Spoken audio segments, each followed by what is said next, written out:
Olá, gente, tudo bem? Começando mais um boletim informativo sobre a pandemia de Covid-19, eu, Ricardo Vilches, vou fazer companhia para vocês nos próximos minutos. Todos os dias, você vê nos telejornais o número de pacientes recuperados, o número de contaminados e também o número de mortos pela doença no mundo todo, não é verdade?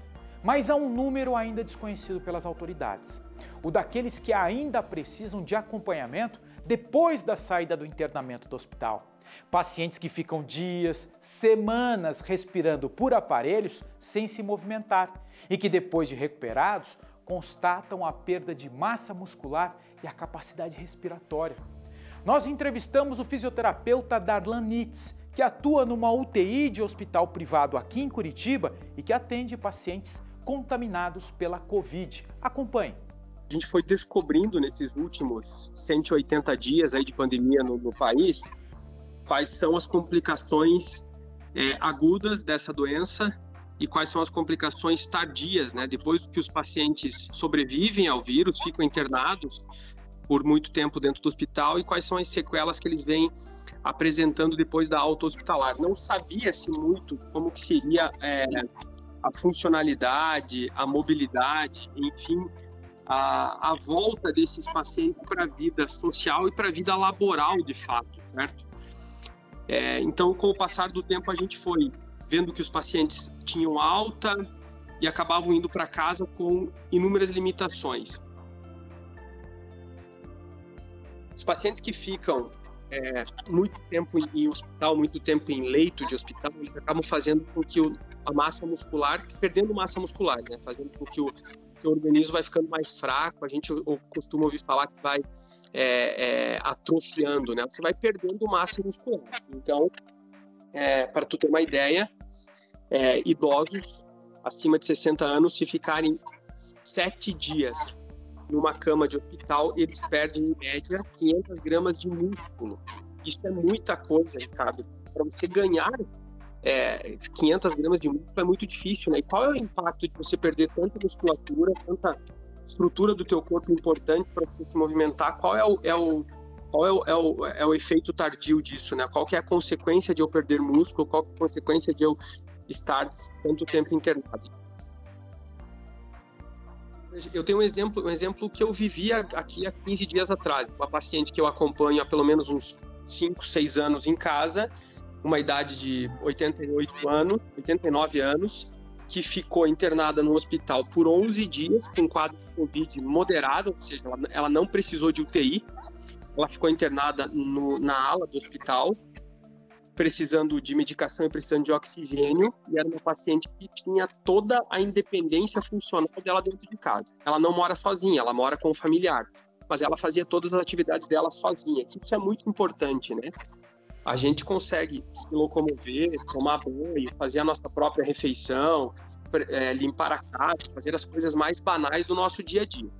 Esses 11 dias de internamento fizeram com que ela voltasse para casa, precisando usar oxigênio domiciliar, precisando usar um catéter de oxigênio para manter a oxigenação adequada, como eu falei para você lá atrás, e ela voltou totalmente dependente de um enfermeiro, de um cuidador, para poder fazer todas as atividades dela dentro de casa, para ir ao banheiro, para tomar banho, para poder se vestir, para poder ir até a cozinha e se alimentar.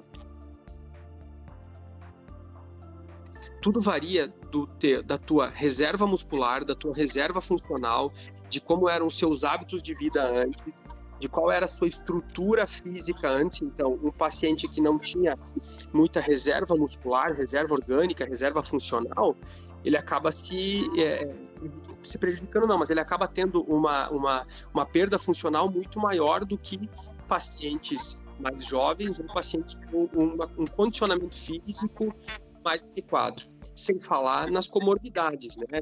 Diabetes, hipertensão, obesidade, isso tudo também prejudica muito a recuperação e com certeza faz com que você venha desenvolver limitações funcionais depois do período de hospital, né?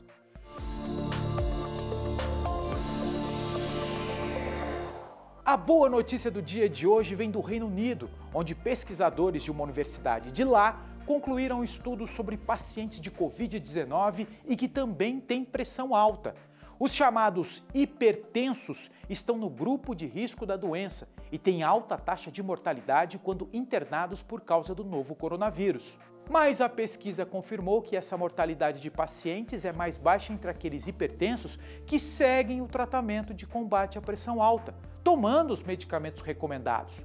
Eles inibem a progressão do coronavírus e os pacientes, na maioria, não precisam de internações em UTIs para utilização de respiradores. Esses medicamentos de pressão alta, que ajudam na prevenção de complicações do coronavírus, são conhecidos dos brasileiros.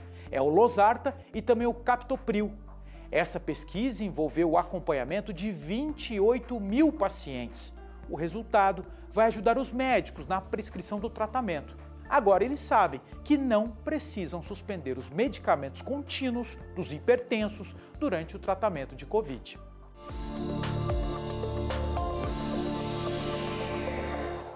Afinal de contas, uma foto publicada pelo jornal O Estado de São Paulo, mostrando as praias do Rio de Janeiro lotadas de banhistas, é uma montagem? Essa pergunta foi espalhada pelas redes sociais. Blogueiros chegaram a responder e acusaram o jornal de publicar uma montagem.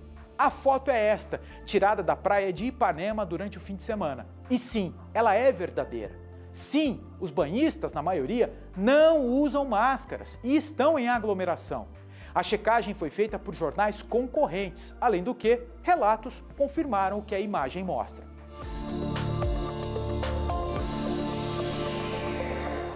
Um dos destinos mais famosos do Brasil foi reaberto para a visitação de turistas. Estamos falando das belas praias de Fernando de Noronha, mas esse passeio é restrito.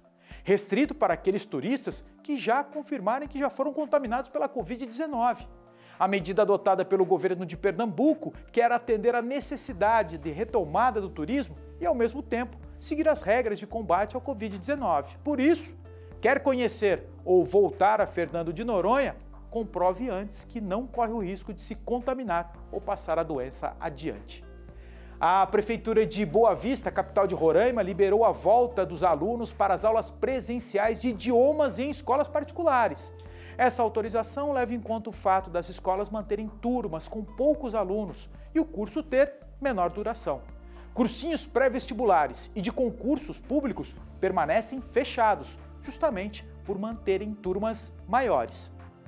O governo do estado de São Paulo vai pagar adicional aos professores da rede pública que aceitarem dar aulas presencialmente nas atividades de reforço. Mas há regras para as escolas: distanciamento, uso de máscaras, álcool gel, entrada e saída escalonadas e limitação de alunos em sala. A previsão é a retomada das aulas na forma presencial no dia 8 de outubro.